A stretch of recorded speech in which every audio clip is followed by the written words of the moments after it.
వల వేయకుండా చేప పడద్దా? వల వేయకుండా చేప పడతాయా? పడవు. దేవునికి స్తోత్రం చెప్తామండి. హల్లెలూయా.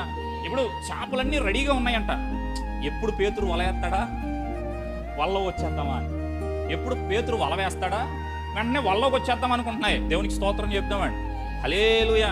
అట్లాగే నా దేవాతి దేవుడు కూడా చూడండి, ఈరోజు మనల్ని దీవించడానికి రెడీగానే ఉన్నాడు.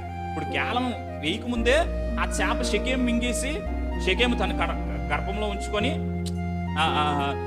పేతురు ఎప్పుడు గేలం వేస్తాడని ఎదురు చూస్తున్నాడు. గేలం వేయగానే పడిపోదామని. ఇప్పుడు వల వేసేటప్పుడు కూడా ఆ చేపలన్నీ ఎదురు చూస్తున్నాయంట. పేతురు ఎప్పుడు వల వేస్తాడా, వల్ల పడిపోతామని. దేవుడికి అంటే దేవాతి దేవుడు మన కొరకు ఆశీర్వాదాలను ఆల్రెడీ సిద్ధపరిచి ఉంచాడు. ఒక గొప్ప దీవెన మొట్టమొదటిగానే సిద్ధపరిచి ఉంచాడు. ఒక గొప్ప కార్యాలు మన పట్ల చేయాలని దేవుడు సిద్ధపరిచే ఉంచాడు.